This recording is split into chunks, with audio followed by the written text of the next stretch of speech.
Welcome to Mary Alice. What did you do? We are a Desperate Housewives recap podcast with me, Erin McGee. And me, Jakub Tansey. Two best friends breaking down each episode until we answer the ultimate question, Mary Alice, what did you do? Unless, of course, we have finished season 1, in which case, insert new mystery here. Yes, there's a lot to unpack on Wisteria Lane. Content warnings can be found in the episode description. So get comfortable and let's get into this week's episode. Hi. Hey! How are you? I'm doing good. How are you? Good. This has been 2 weeks since we last recorded. Yeah. What has happened? We're different people now. Yeah, it's been a bigger break than usual. Yes, and I have missed you, and I have missed doing this. I missed you too. I made my notes for this episode a long time ago, so I don't even remember what I've written, but we're going to find out. Don't worry, I have you. I'll take care of you like a little baby bird. But first, I have to talk about something that's very important. Yes. Which is 2 weeks ago, you betrayed me. Oh. And I haven't been able to talk about it since because we haven't recorded yet. Okay. Do you recall how you betrayed me? No, I do not. Did I leave something in the edit? Nope. Worse. Oh. Jakub, after the last record, took me to the cinema. And he and I watched the movie Sinners, which was an excellent, excellent movie, but I had no idea it was going to be a horror movie. Neither did I, Erin. Jakub knows that I do not watch horror movies because I don't need to be scared. I'm scared all the time anyway. And I do think there was a moment a couple of minutes in where there was the first kind of jump scare moment where Jakub looked at me and just started giggling. Well, it was kind of nervous laughter because I was like, is Erin going to walk out of the cinema? Is Erin going to leave the pod? It actually was a really good film. And luckily it was vampires. So I just kept going, Erin, it's Twilight. It's Twilight. It's just a Twilight movie. Yeah. And if you haven't seen it, go see it. It's so good. But you were in Newcastle. I was in Newcastle. I was visiting some friends. I had a lovely time. I met Jakub this morning and he was borderline comatose. Yeah, I got home late last night and now I'm here. But I've had a lot of caffeine, so let's go. Let's go. This is episode 10, Come Back to Me. And this is a very important landmark for me because Jakub told me that most podcasts stop recording after episode 10. Yeah, I read a stat somewhere that only 10% of podcasts make it past 10 episodes. So maybe goodbye forever. We shall see. We shall see. Okay, this is episode 10, Come Back to Me.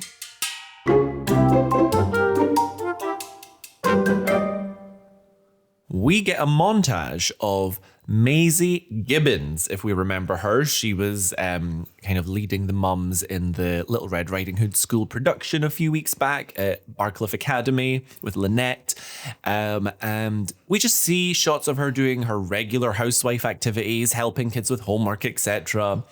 Then we learn in the afternoons, Maisy spends her time in the company of men who are willing to pay to feel a little less lonely, which Mary Alice voiceover tells us as we see a montage of men turning up at her door.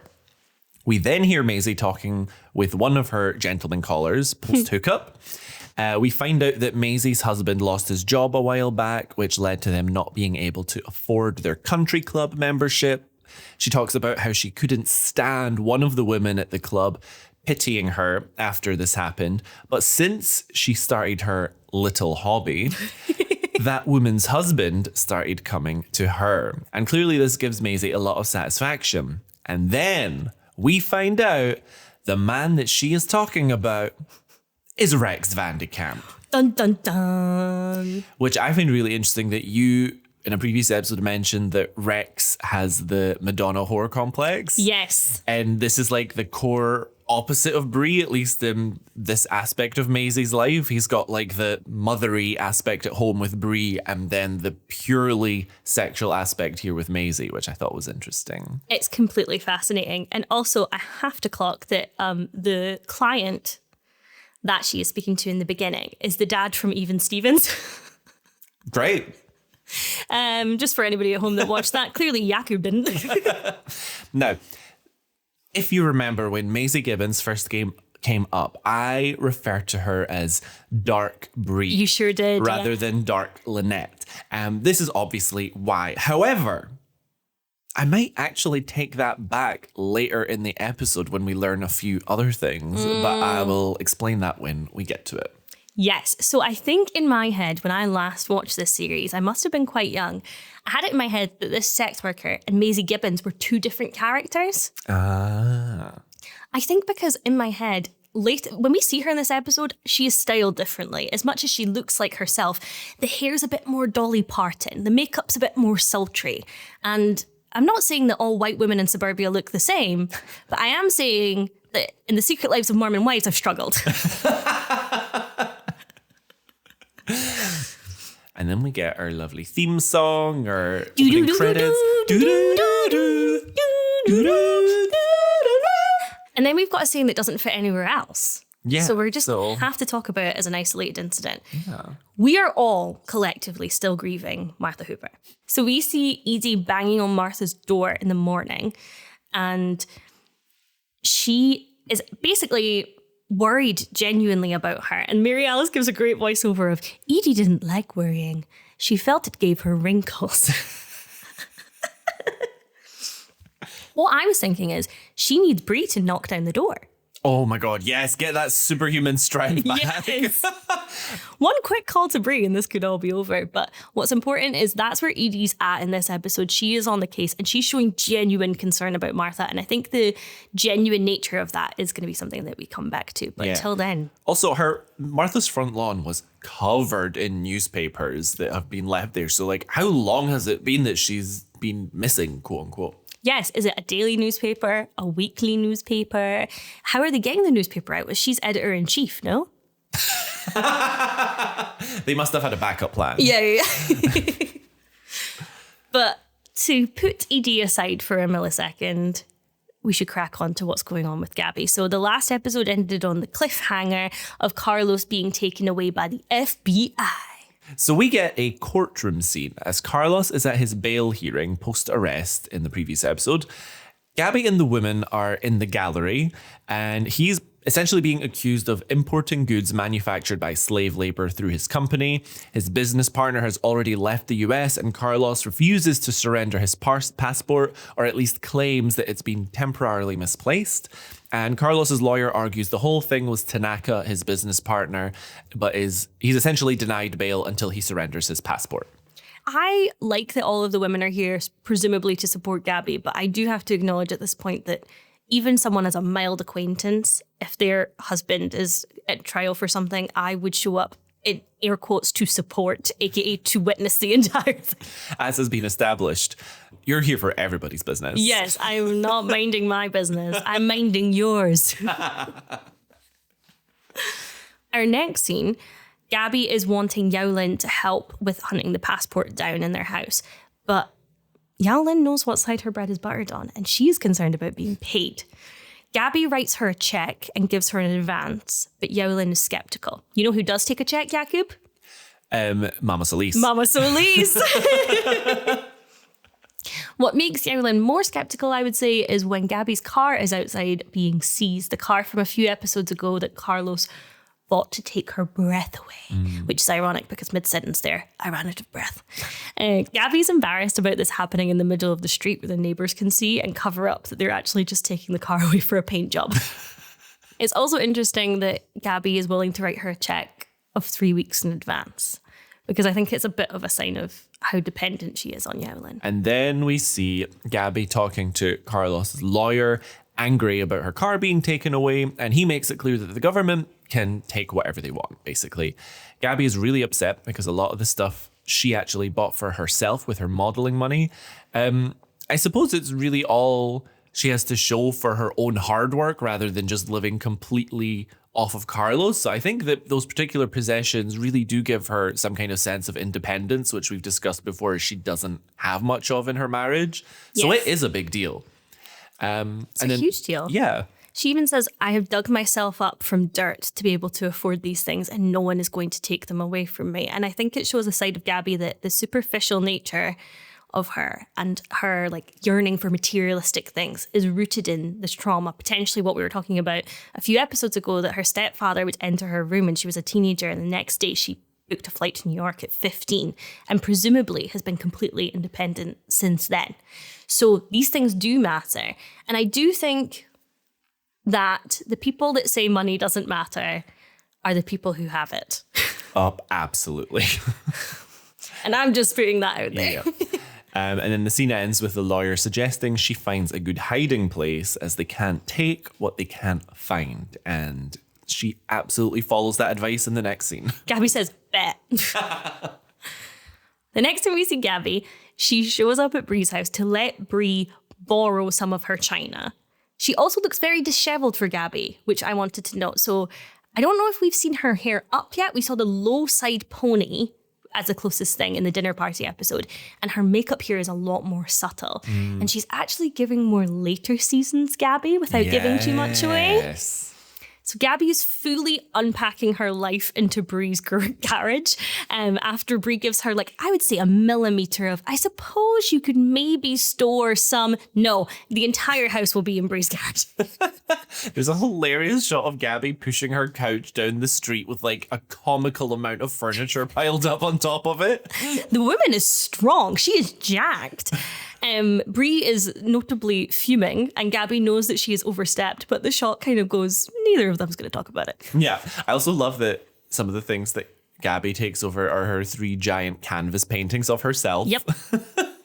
And I think it's like a leopard print couch. Incredible. Of course it is. It's wonderful. To match her suspicious Gabrielle outfit. Oh, yeah. So we then see Gaby walking through her now empty home, realizing that the only thing she's missing is her husband. And government officials now show up to repossess anything they believe might have been obtained illegally, but they trail off of this explanation as they see the house is empty. And Gaby says, "We're not into clutter." Gaby is claiming to be a minimalist. Gaby said, I watched the Marie Kondo documentary on Netflix, and I don't believe in possessions. Yeah, just throw out a couple things. Yeah. Just a couple little girl things. Again, it's really hard to talk about Gaby in this arc because it almost feels like the actions that she is taking is doing the talking for us a little bit. I think it's important that the only thing she really misses is Carlos, but she also has just broken up with John. And the breakup with John was not her choice. So I don't know how much I can take her at her word for that, if I'm honest. I think also part of it, though, is you don't realize how much you value something till it's gone. And now that Carlos has been taken away from her, she realizes how much she actually cares for him. And I think that's at least a part of it. Yes, maybe it's a part of it. I just think the timing is slightly convenient. I'm quite tough on Gaby in this season, and I acknowledge that. It'll get better, hopefully. The next scene is at the prison. And I will say now, this is the most Gaby and Carlos have seemed in love for, I would say, the first 20 seconds of the scene. Carlos says, you're a good wife, Gaby, a real partner. And he is praising her for taking care of things while he's been away. And she is looking at him with a lot of tenderness, a lot of love. It's almost like the writers are telling us that stripped away from all of the material stuff, there is something at the core there for these two people. Obviously, then they subvert it completely because it's Desperate Housewives. And she kisses him with her hands staying on the table as instructed by the prison guard. And Carlos mid-kiss, and again, Gaby eyes open, which, as we've pre-established, freaks me out. Carlos says there's a false panel on the back wall of the closet, and he tells her to grab the passport and burn the papers. Gaby is now sus of Carlos. Because he's being very suspicious. She goes in for another kiss. Again, one of them has their eyes open. I think it's Gaby. And says, Carlos, did you know what Tanaka was doing?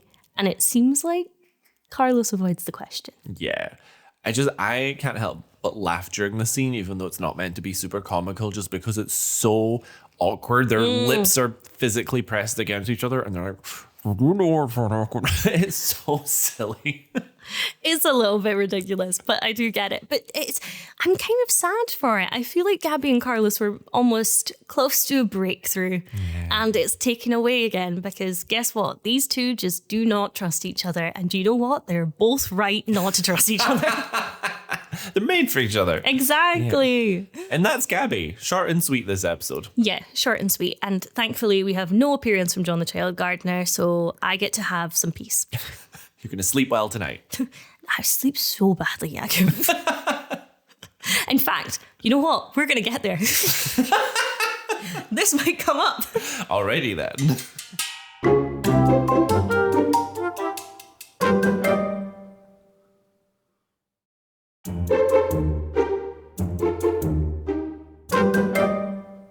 So we're going to talk about Lynette now. She is trying to make her spawn of Satan eat Brussels sprouts, and she is failing miserably. Claire, who is now her nanny from the last episode, is helping out, but Lynette seems kind of reluctant to delegate any responsibilities to her. She's clearly just so used to running the household herself. Yes. However, she does eventually relent and head out, leaving Claire with the kids. I also want to clock that she says before she goes that she would like a 3-bear hug from the kids, and which is her way of getting all 3 children, the youngest, to hug her at the same time. Actually, not the youngest, the oldest. The baby does not hug her. Presumably the baby is elsewhere. Correct. Another thing I want to clock about this scene, everybody knows that Brussels are the worst thing to put in mac and cheese. You put broccoli in mac and cheese, and that's why they always have broccoli and cheese sauce as a thing. Brussels with cheese sauce, not a thing. I also don't ever look after small people, so I've never had to go through this. Yes. I hide broccoli and mac and cheese for myself. I actually do. But yes, the nanny seems nice, telling Lynette that she should take a break and go leave, and that's the whole point of having her here. She's saying, I got this. I love this next scene because it's my girls. Lynette and Brie are together. They're vibing. Lynette's obsessing about the kids, and Brie suggests a nanny cam to spy on Claire, mentioning that trust is overrated. So Lynette asks about Rex and how the marriage is going. Lynette doesn't understand that Rex is only back in the house because of the incident with Andrew in the car. So she's seeing it as potential reconciliation. And Brie is saying it's not as simple as that, essentially. Lynette, rightly so, is saying, okay, then why are you still ironing his shirts for him? And I hard agree with this. Yeah, 100%. But, Brie continues to lie and say, things are fine, they're still fluid, and that she has faith he'll come back, a little nod to the episode title, and do the right thing. I think Brie still thinks he will. Well, until this episode's finished. Yeah, I think in this moment, she still believes that there is a possibility that everything will work out. And that is why she's ironing his shirts. It's an indication of the hope that she has that things will be like they were before. And part of the before was her taking care of him. But I do love that despite saying that, she still encourages Lynette to get the camera to spy on the nanny, because despite preaching faith in others, mistrust is not always the worst thing. The only thing Brie has faith in is the poor. And we know that. Because she very directly said it. I think it's nice that Lynette has clearly got the day off to herself and gone, I'm just going to go visit Brie. So later we see Lynette hiding some nanny cams around the house. She's able to view them on her old sort of box TV as if it was CCTV. And I have questions over how realistic the setup is. I knew you would. All my notes are Jakub's going to have something to say. But in any case, I'm going with it. I'm suspending disbelief. She starts sort of like rocking a teddy bear in her arms as if it were a baby to make sure it looks okay on the TV, that the camera's set up properly. And then she begins to dramatically strangle the bear, hitting it, slapping it, and eventually tossing it aside. And then satisfied that the camera will capture any wrongdoing, she gets on with her day. It was very funny. It is very funny. But the cut to the kind of high quality footage is so funny because we know it's 2004 and the quality of the images is better than the quality of images now. Absolutely. Yeah, does Lynette have a ring light? Next, we see Claire preparing for bed. So I have a question. Is Claire a live-in nanny? Yes, and that will be relevant in a later episode. Ooh. I'm scared. So she seems to live there. She's in a cute little pink dressing gown. And Lynette is so cute because she's in her little glasses again and her pajamas. And here's where I get uneasy. And here is where my Lynette apologist shows. Lynette reviews the footage. And not only is Claire singing to the kids and being cute to the kids, because that's fine, Claire also initiates the 3-bear hug. I did not notice that. I mean, I could see clearly there was affection between the kids and Claire, but I didn't make the connection with the hug. No. And 3-bear hugs are her thing. And I would see that as I think, especially knowing where Lynette's mental state is at this point, I would see that as this woman's coming to replace me. This woman is coming potentially to kill me and replace me.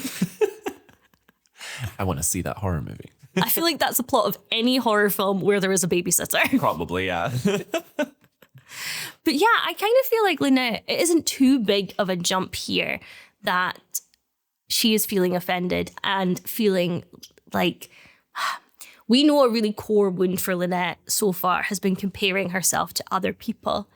And of course, it's so much more difficult to see it with your own children. Yeah, it's not a good time for Lynette. And she seemed so excited when she first crawled into bed to watch the footage. Yeah. And then by the end of it, it's just really sad. She thinks she's sitting down for a comedy and she's getting a horror movie. Yes, much like. Much like me, sitting down for Sinners. Yeah. I mean, I think what I read from this scene from Lynette's reactions to the footage is that she starts to feel a bit guilty watching them, seeing that Claire is doing a better job. They're being very unspawn of Satan-like behaving, doing as they're told, and that must make her, again, feel like, oh, am I not doing a good job as a mom? Like the kind of stuff that was talked about in the previous episode. This is a side theory that I've been cultivating for a while and have not brought officially to the pod. I think I've mentioned it to you after episode 1. I think the main women embody the deadly sins. I don't think you have mentioned that to me. Have I not? Watch us listen back to episode 1 and find out that I went into extensive detail and we just forgot. But I think Lynette this season is very much envy. I guess my immediate thought to that theory is that there's like 4 main women. There's 7 sins. Oh, yeah. Well, I'm saying that, Math and Erin. Oh, don't you worry. Edie Britt is lust. Of course, yeah. Brie Vandekamp is pride. Sure. Martha Hooper is wrath. Ooh, okay. And I would say Susan is the most difficult one. I'm going to say sloth because she's a lazy parrot. Fabulous. Love it. There's more. It's a working theory. Okay, Maybe I'll adjust my estimations. But I do think her kind of, I mean, if we're not using the deadly sins thing, her fatal flaw here is that she's constantly comparing herself to other people. Yeah, unfortunately for her. The next day, Lynette gives Claire the afternoon off to spend some time with the kids herself. She's trying to read them a story, but the kids miss Claire. They're wondering where she is, if she's sick, unsatisfied with Lynette's attempts at character voices in the storybook. The nice one, Parker, eventually asks when Claire's coming back. Aww. Lynette ain't winning them over right now. I think perhaps one of the things that was keeping Lynette afloat was the idea that it wasn't her parenting, it's that she just had particularly difficult children. So the idea of Claire being so good with her children specifically and making them behave well is just an extra level of threat for her. But a nanny is so different than a parent. And I'm not comparing the two. They're very, very different. But as an aunt, my niece has said to me before, oh, I wish that I could just live here with you. And I've said, hun, if you lived with me, I would not be fun.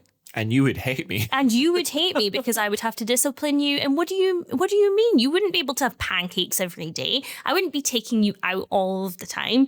I probably would have less patience after you've made me watch Frozen for the 3rd time. But It's a completely different thing, especially if you're a nanny and it's your job. And most nannies are doing it because they're child experts and they've specialized and they've worked really hard and they love kids and they are able to switch that off when they go home. Mm-hmm. And they're probably able to or have had experience looking after a variety of kids with a ton of different behaviors. And so they're just prepared for anything. Yes. And there is the thing as well that children will misbehave more with the person that they kind of feel safe around, which is horrible.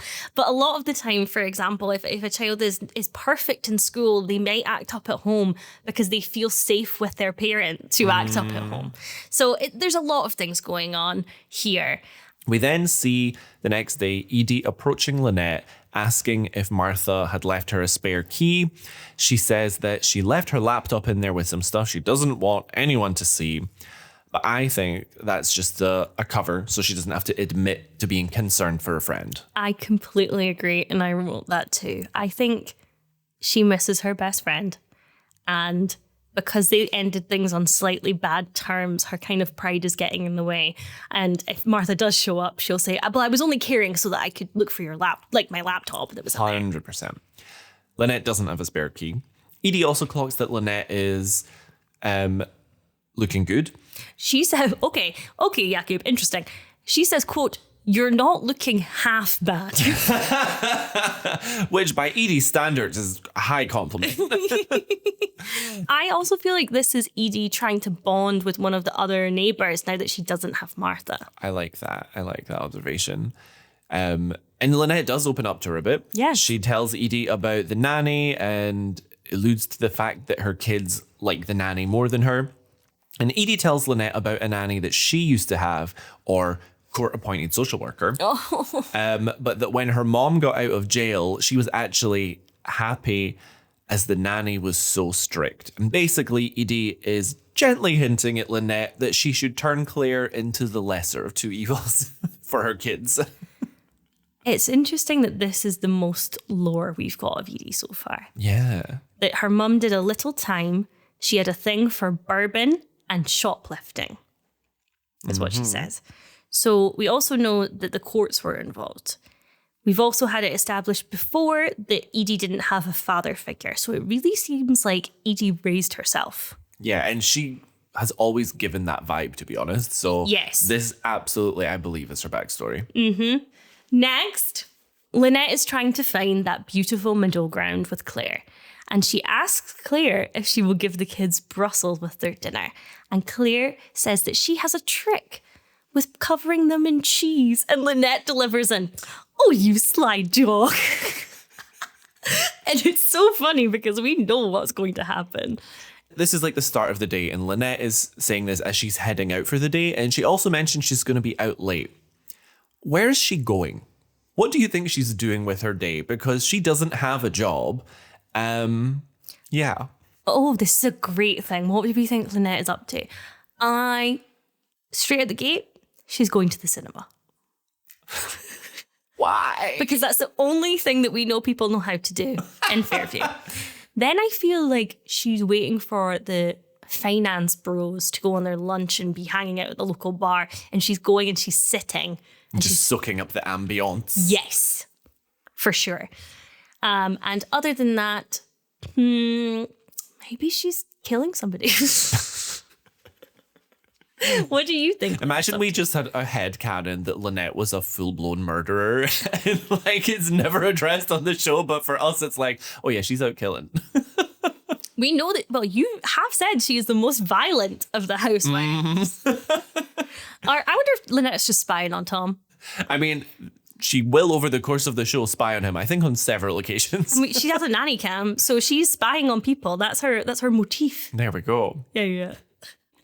So that night, in more adorable pajamas, Lynette settles in with popcorn and sees that her demon children are, in fact, still demon children to Claire when it comes to Brussels sprouts. And Lynette is so entertained. It's so good. I was happy for Lynette. I was really happy for her because yeah, it wasn't that Claire was better than Lynette. It was that her kids just really hate Brussels sprouts. Totally.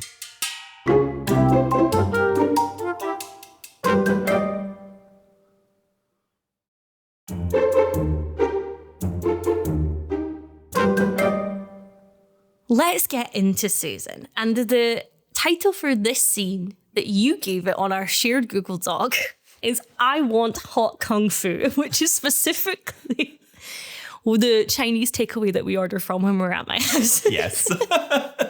And this scene made me want it real bad. Yes. Julie is dishing up a Chinese takeaway and she says that she's going to eat upstairs. She is very clearly piling up things for Zach too. Mike and Susan aren't really noticing, partly because they're in that newly dating bliss bubble. And Julie the Vampire Slayer says that she talked to Carl and Carly, with a K and an I, might be no more. So Julie will be home this weekend after all. Mike and Susan are sad to cancel a romantic weekend that they have planned. Mike suggests moving it to his place, but Susan says she wants her things around her. And I relate to this so hard. This is what I was talking about earlier. Jakub, in order to get me to fall asleep, there's a 20-step program of events that need to occur. So I try to make a little list of the things that I need to stay over at someone's house. And these are just the basics, okay? I need my skincare, my sleep scrunchie, my contact lenses, my retainer, my pajamas, my toiletry, my contact lenses, my eye mask, my water bottle, and my antidepressants. Incredible list. Just the top 10. That's a full bag. I'm not carting that back and forward. I don't care if they live on the same street as me. The girls who get it, get it. The girls who get it. And I love that Susan says that she has to be in complete control of the lighting because that is such a... That made me laugh. Yeah, it's a newly dating thing of being, you just wanting to look your best for somebody all the time. I love it. One question I had is, as you said, Julie mentions that Carl and Brandy, or Carly, might be in trouble. But I think, sorry, I've just noticed that in my notes, I've also said, Erin, this is her chance to swoop in and nab Carl. I forgot I wrote that. I love that you see it as a job share. It's like, I'll have him on Mondays, Tuesdays, and Wednesdays. No, we can wingman each other and then we'll just see who he picks. Oh, like Susan and Edie in the bar with the bull? Yes. Yes. Okay, Yes. perfect. Anyway, my actual question is that, do we think that that's true, or Julie was the one who cancelled on Carl and just wants to stay home because Zach is going to be there? It never occurred to me that it was true. I always thought Okay. that it was Julie trying to cover for Zach and make sure that Zach was being fed and making sure somebody was around. I do think that Carly with a K and an I might also be slightly on the outs, but it's probably having no effect on the weekend that she's having. Yeah. Once Julie goes upstairs, they're desperately trying to figure out a time they're both free to have sex, but adulting is hard, so they're struggling to find a time. They need a Google Calendar They really do. to set their dates up. And then the scene ends with Julie in her room trying to convince Zach that they should tell Susan he's there, but Zach convinces her otherwise, saying he'll be out of the way soon. He would rather leave entirely than tell Susan the truth, which I think is interesting. It also feels a teeny bit manipulative coming from him, a little bit, because how long has he been there? What is his plan long term? I don't know. And I don't mean manipulative necessarily in a bad way. I think he just really, really wants things to stay as they are at this moment. He's just figuring things out one step at a time. He's in survival mode, I think. Yes, that's the perfect way to put it. Yeah. Another day, Susan sees Mike coming home from her kitchen window and she gets into some lingerie. Oh, it's so cute. Well, we'll get there. And she calls Mike to come over to help fix her oven. And she's basically ready to give him a sexy little surprise. It's creepy oven dirty talk. But you know what? I'm not judging. Whatever turns on your pilot light, Susan. Hey, Mike's into fixing things. Maybe that works for him, and Susan's learned that about him. Yeah, Mike's into fixing things, and that's why he's attracted to Susan.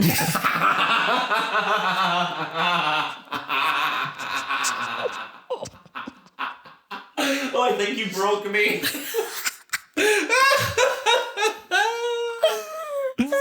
I think under other circumstances, I wouldn't point it out. But given how strong the lingerie game has been on Desperate Housewives, I can't help but feel that what Susan has on is somewhat lacking. I think maybe blue isn't her color.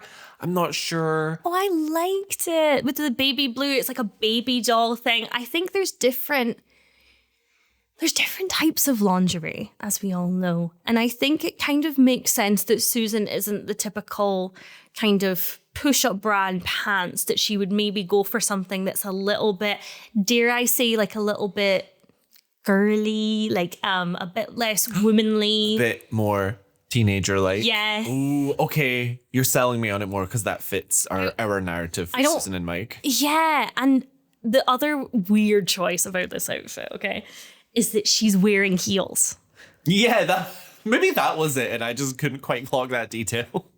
And to me, that is very Susan, because I think this is a costume for her. She's doing what she thinks is sexy. I find Susan a really attractive woman, but most of the time, a lot of her comedy comes from her putting a mask on of what she thinks sexy is, as opposed to what she is. So like the Bull, where she's kind of like, woo, yay! And this feels like a costume and not authentic. It feels like a mask. And that's where a lot of the cringe comes from for Susan. You've absolutely nailed that analysis. Because why is she wearing heels in bed? No shoes on the bed. Yeah. So she's playing music and spreading some flower petals around the bed, having a little sing and dance to herself. Honestly, she looks like she's having the time of her life. She goes to light some candles, which is truly such a bold move for Susan, given past events. Triggered. Yep. And we see Zach awkwardly hiding behind a door as Susan potters around getting ready. Zach tries to sneak out as Susan is getting ready, but Mike is arriving at the same time. So then he goes back upstairs. Susan realizes something is up and takes a thigh squeezer exercise thing, ?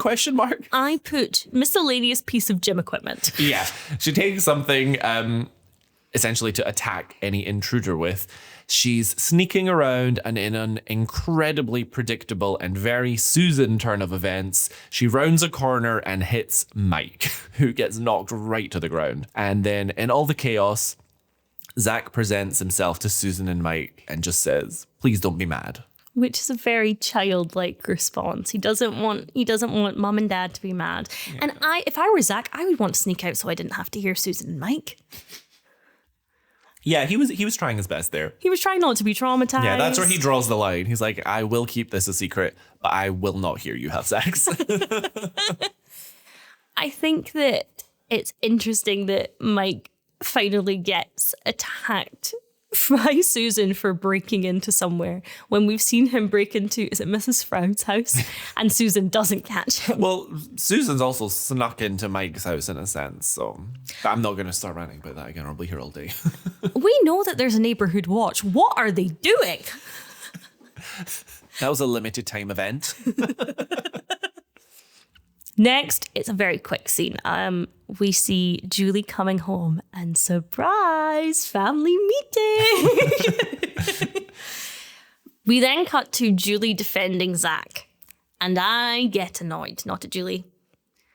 But Susan immediately asks Mike what he thinks, instead of forming an opinion herself, and then just runs with that, which I find really upsetting and feel Julie...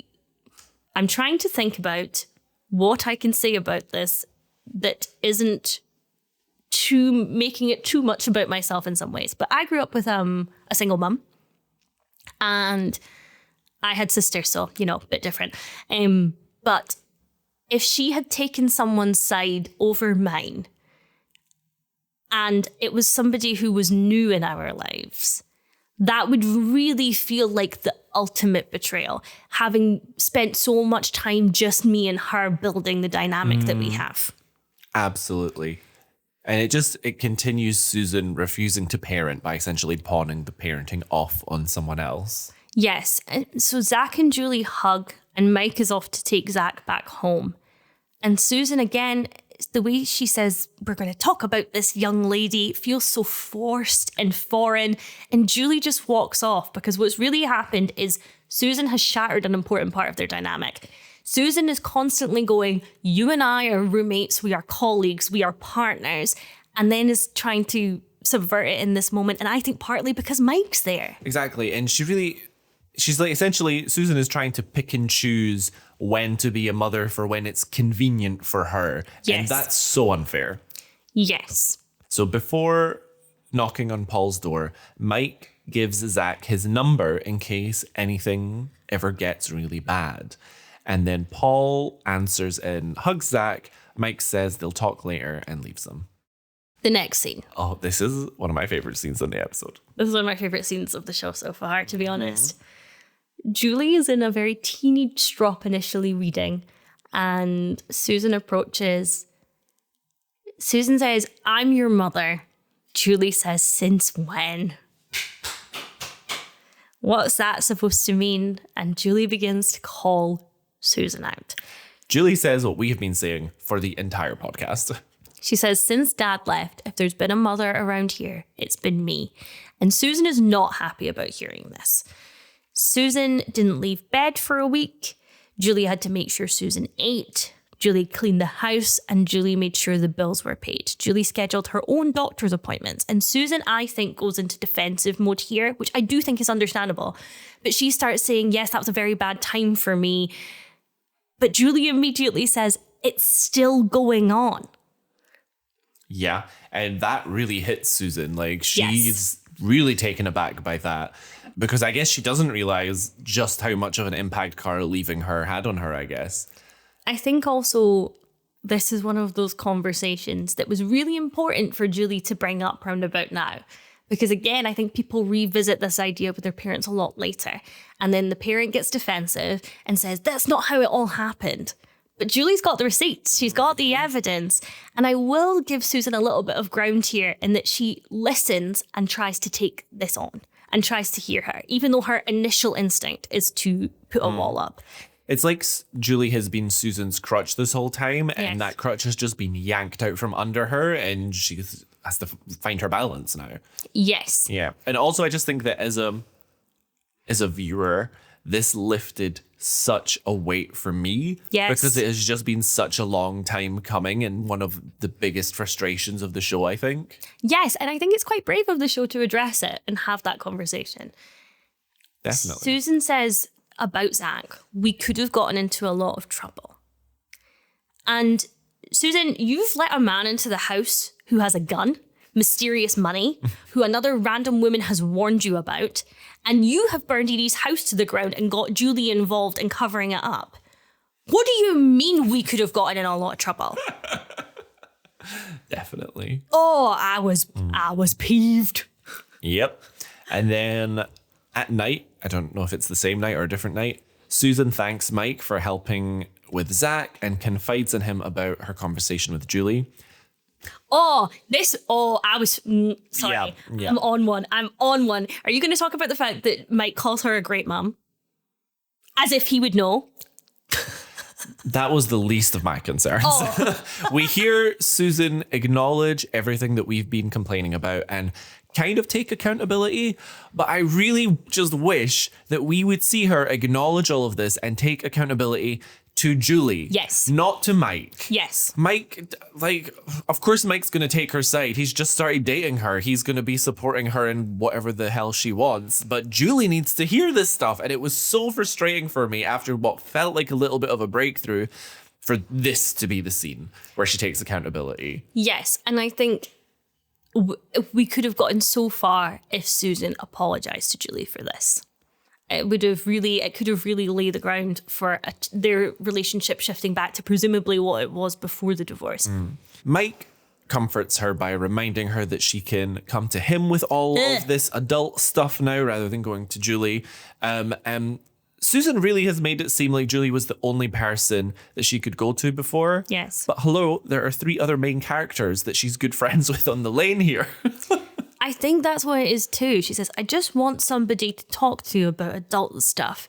I forget she's 13. First of all, let's update the ages. Julie has had a birthday at some point in the first 10 episodes.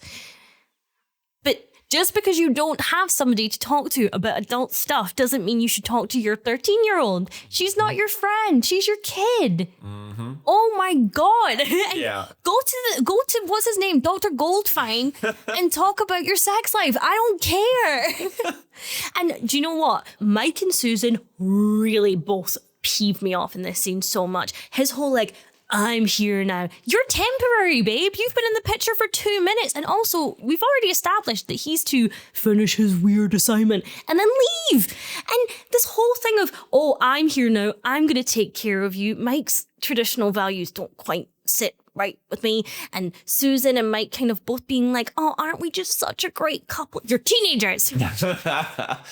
1,000,000%. I don't think I'm supposed to be repulsed by them in this scene, but I am. And what really annoys me is I was quite enamored with them the last episode. Deep breaths now as we go to Paul and Zach, who are not having the best family meal they've ever had. I do understand Paul saying he didn't understand what Zach was going through. But I also understand Zach saying that Paul could have asked. It's an interesting scene. Zach said that he started to remember things about his childhood. And the cut to Paul's hand chopping up the meat. Jakub, I'm going to throw up. After specifically saying that it was an adult body in the chest that was chopped up into little bits. The cut from Zach saying he started to remember things to Paul chopping up. There it is. It was bleak. Paul's like, focus on the now, babes. He tries in the beginning of the scene to be really nice with Zach, and it does feel like Paul has a little bit of guilt and he's trying to make things better. But then he immediately is like, no, babe, repress those memories. Get them right down. Yes. I have a weird thing. Uh-huh. I feel like in another life, Paul and Brie could have been a couple. Oh, please elaborate. I just think they both like things in a particular way. They are both quite traditional. And I don't know, there's something about both of them that I think, they just don't know how to love properly yet. They're working on it. I think that's a hit or miss, because if 2 people like things a particular way, it better be the same way. I don't know. I could see it, and I really hate Rex, so. I also clocked in this scene that Paul is pushing really hard for Zach to eat some mashed potatoes. Yes. And then the music goes back to good old suspicious Paul Young is suspicious vibes once Zach takes those mashed potatoes. And so I wonder, did Paul drug the mashed potatoes? We've had hints that he's drugging Zach before. Oh, Jakub. You know what? You might be bang on there. That is not how I interpreted it. I know he asked about the mashed potatoes at the beginning of the scene, and Zach said, you've already asked me. And then he asked again at the end, and I interpreted it as evidence that Paul isn't really listening to Zach. And by the end, Zach's just given up. I mean, it could be either way. I must say, something that we do need to address that I think is important.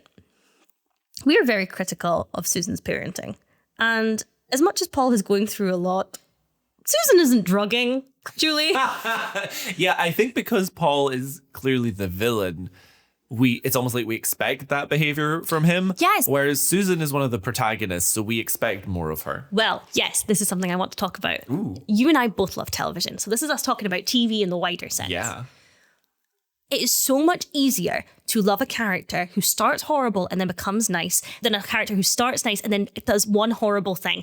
All of the fan base will turn on that person because they're like, they think they're better than anyone, but they did this. However, if a character starts completely evil and then does a couple of nice things, everyone's like, oh my God, character development. I love them now. New Girl is an excellent example of this, actually.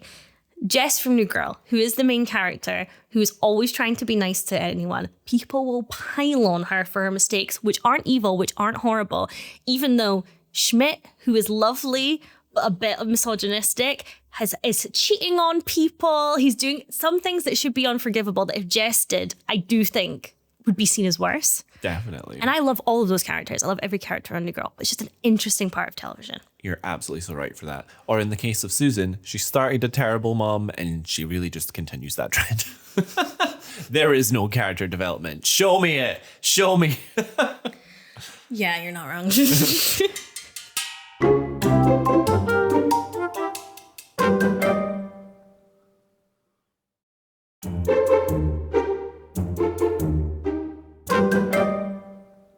Bree is up late playing solitaire, I guess it looks like, when Rex comes home. She's playing Candy Crush in the reboot. Fantastic. So Rex comes home late and Bree sniffs his jacket and immediately sniffs out that he's been seeing another woman. She's also clearly a little bit drunk. Bree's my gal. Rex argues that he's allowed because they're separated and encourages Bree to get out there too. This is unfair because Rex is the one who moved out and has all of the freedom in the world, while Bree still has the kids and all the responsibilities. When is she going out to meet people? He also says that he's exploring options, and Bree says, options? I'm not a mutual fund, Rex, which I love. Incredible. At the beginning, Rex is like, I remain sexually repressed and I'm going to be taking it out of you, but Brexit still means Brexit. Please go on. Absolutely. Now, as I said, Bree has been drinking and she's even starting to like slur her words a little bit as she gets mad. It's a bit messy. Here for it though. And she suggests sarcastically that he invites his mysterious woman over. She can pull out the sofa bed for them and they can do it right there. Then she opens the dining room door and yells what was almost my quote of the week. Almost mine. Andrew, Danielle, Daddy's gonna fornicate for us. So good. I felt so uncomfortable in the moment, but I loved it. That's what I mean when I say that Marsha Cross's soap opera background nails the tone of this show every single time. And also it's really hard to play drunk without going extremely drunk to almost incapacitated drunk, but to play the kind of tipsy to on the way to drunk. And then before the scene ends, Bree accuses Rex of feeling ashamed. Yes. Is what I wrote, but I don't remember.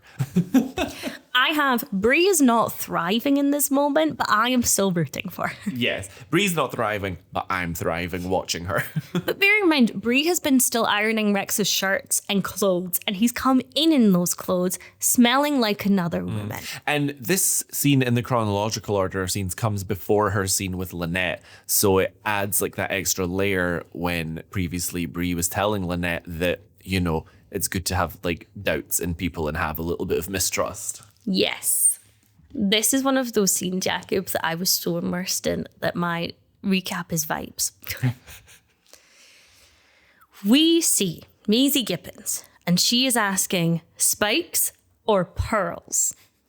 She also asks heels or stilettos. She also asks cuffs or, I'm not going to lie, something else I forgot to put in my notes. Oh, rope. Rex, during this scene where he is ordering from the menu of Maisy Gibbons, mentions that he is still in love with Bree. But as you know, he has certain needs. He also seems like it's played quite comedically, his love of stiletto shoes. It's so funny to me watching straight people experiment with or engage in sort of kink culture when among the gays it's really quite normalized. Like this, none of this was shocking to me, and they're acting like, oh, this must be kept secret. It's so crazy. This is what I find interesting though, and this is what is interesting about it being set in 2004. I don't know whether it's the kind of heteronormative culture of sex, or whether it's the time period, or if it's a combination of both of them. Could well be. That's what I'm not sure about. Rex says that Bree would say no to certain requests that he would have. What is interesting is that Maisy says she has said no to certain requests that he's had. But Rex says he doesn't care if Maisy rejects him. Mm-hmm. And it really becomes clear that even if Bree and Rex resolve the issues in their marriage that he's raised with her, it still wouldn't be enough. Yes. for Rex. Yes. We also don't know how long Rex has been seeing Maisy. Then we cut to Maisy. I'm going to say it cuts away, but she is walking across his back in the stilettos. Something like that, yeah. So here's what I want to talk about. I once referred, as I mentioned at the start of the episode, to Maisy as Dark Brie. Yes. Now, this was partly because Rex is with her, and Yes. partly because Maisy can get wild, as we see here, while Brie is more prudish. But also, in a previous episode, you've pointed out how Rex is the one who's more sexually repressed than Brie. And so whether or not Brie would be into the same things as Rex, I don't consider that Maisy is necessarily the antithesis of Brie anymore. So I Yes. kind of take that back, I guess. You're doing a corrections episode. Maybe we should do that as a bonus episode, corrections. It's just me going, I forgot about this and I forgot about this. We then get a very creepy montage of what sounds like pleasure coming from Rex, even though we can't see it, intercut with various wholesome memorabilia around Maisy Gibbons' house, I guess. So family portraits and awards and whatnot. Then the pleasure sounds turn into more of a painful sound, and there's a noise of Rex collapsing. Very comedically, Maisy reaches for the phone to call 911, but they both still have handcuffs on. And that's the end of that scene. What's interesting that you were saying, though, about what is shown of this, and it's very much treated as Rex's requests are extremely taboo. And then you contrast our kind of modern culture and shows such as like Game of Thrones, and it feels like the media depiction of kink, of sex, of relationships has changed so much since 2004. Miles apart. Miles. So we then see Brie going through some of the stuff that Gaby stored in her garage. Remember that? Nope. But I think it's very telling that she is looking specifically at Gaby and Carlos's wedding picture. And my theory about this is she is wishing that she was as happy as those two were, having no idea what's been going on with Gaby and Carlos, but just almost projecting that that could still be her and Rex. 100%. And then the phone rings. And it's the hospital. And then we see her at the hospital asking reception where Rex is and flags that she's his wife, which very much surprises the nurse, who goes to get a doctor. And while the nurse is away, Brie, who clocked onto the nurse's reaction, checks the patient intake log or whatever it is once the nurse is gone and sees that Rex was signed in by Maisy Gibbons. And this is further evidence that nurses are not paid enough. Truly. Is she your favourite nurse on this show, Jakub? No, there is another. There is another nurse who I'm very excited to get into in, I guess, a couple months. Interesting. More soon. The next scene. That will come back. Trust the process. Trust the process. Every girl, the worst girl you've ever met who is currently in an MLM will be posting on Facebook, trust the process, buy my products. The next time we see Brie, she is showing up at Maisy's house and straight away is asking, are you having an affair with my husband? Which is stunning. Yes, no beating around the bush. No. Because again, what has she got to lose at this point? Yeah. So we cut to the two together at a table and Maisy says to Brie that Rex still loves her. Maisy is looking phenomenal, by the way, but she is Smuggy McSmuggerson in this moment. Brie threatens to tell everybody about Maisy's pre-established little hobby. But Maisy clocks her and says that she would never because Brie would not be able to cope with the humiliation of everybody knowing what happened. Brie says, I don't hate you, Maisy. I pity you. Yeah. And Maisy looked smug in that moment, but as soon as Brie says that and just leaves Maisy alone, she's just sat there in her empty house alone, looking absolutely devastated by that. I think there's not too much of Maisy's arc, but I think this is real evidence of Maisy thought she was getting one up on Brie with this affair with Rex because Brie looked down on her. And I think she thought this would be a really cathartic moment for her and she will have won. Yeah, she was excited when Brie turned up at the door. But it's that classic of sometimes you get what you want And it's not what you needed. it's not what you needed. I think it's also good to mention that in this interaction, Bree also learns that Rex has sexual needs he's too afraid to tell her about. Yes, which we already knew, but it very much is reinforced now because Bree is asking specifically if Maisy is the one fulfilling those needs. Yes. And Maisy says yes. We haven't said it yet. I feel like it's fairly obvious. This is the return of Maisy as Monster of the Week. Oh, 100 billion %. It's like a double bluff, or you know horror better than me. It's the equivalent of the lunge. After you think you've got the killer, and then they do the final lunge. Yes. That's what Maisy Gibbons is doing this episode. Yes. If you can't tell, guys, I'm somewhat of a horror buff after having watched Sinners, and Jakub has got me to watch 2 out of the 6 Scream movies now. Yes. And you have seen a third one separately as well. Yes. Yes. You're halfway there, babe. I'm halfway there. Now, we get another excellent scene to close off the episode. Well, almost of Bree's arc, certainly, before we get to the final scene. So Bree is waiting in Rex's hospital room when he wakes up. At first, she seems very concerned and empathetic towards Rex. The music is very somber and they are speaking lovingly to each other. Rex clocks that Bree looks like she was crying, to which she says she has. And this is interesting because it's like a mirror to the pilot episode when Rex was in the hospital and Bree leaves the room to cry privately. And it shows that something has changed because now she doesn't care what Rex thinks of her at this point. And so what has changed? We're about to get into it. Before we do, this is an interesting moment for me. I'm going to do a slight segue. Okay. We have just gotten TikTok, yes. which whenever I speak about, I feel like a 58-year-old. And I have been the one that has been in charge of the TikTok page, if you will. And I also recently edited one of our lip syncs. And Jakub this morning said to me that he has really enjoyed watching me flourish because I am trying to learn how to do all of these things. And in this moment, as you were saying, the parallel between Rex in the hospital and the pilot and Rex in the hospital between now, I am watching you flourish as the analyzer of the pair. You know that's right. Yeah, diva. He has thoughts. He has thoughts. And do you know what? Men need to talk more. Especially on podcasts. Hey, shh, I'm talking. There are going to be people that don't know us that are going to get so mad about that. And I can't wait. Bree has just said that, yes, she was crying.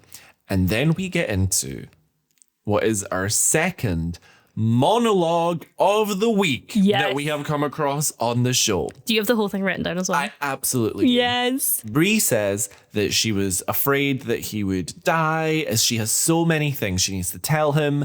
She ensures that he's feeling good enough to listen, and then says this. I know you still love me. Maisy told me. As of this moment, Rex, I am no longer your wife. I am going to go out and find the most vindictive lawyer I can find, and together we are going to eviscerate you. I am going to take away your money, your family, and your dignity. Do you hear me? I am so thrilled to know that you still love me, because I want what's about to happen to you to hurt as much as is humanly possible. I'm so glad you didn't die before I got a chance to tell you that. And with that, she walks out the door. Honey, Dark Bree was with us all along. And so was Dark Jakub. That was genuinely really frightening. Well, then don't ever upset me. This was like the opposite of ASMR. I wanted to take my headphones out, but I knew that would mess with the podcast and I didn't know what to do. I was like, watching you do it between my fingers. It's very unsettling. I am obsessed with Bree. I'm obsessed with Bree too. It's so good. It's so delicious. And when we see her in the beginning of the episode and she's with Lynette and she's ironing his outfit, I was saying that she still had hope. In this moment, the hope is gone. It's in the trash. Rex's entire thing from the pilot, again, a parallel to Rex in the bed in episode 1 after Oniongate. He's saying he just wants Brie to be a real person.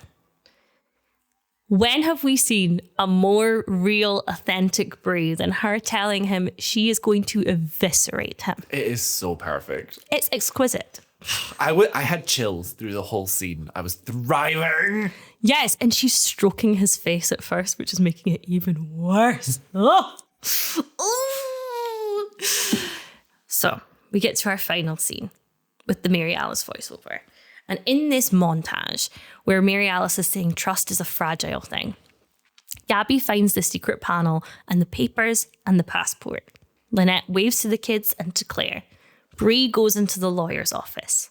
Susan's watching Julie read and leaves her bedroom door, but leaves it open, which I thought was interesting.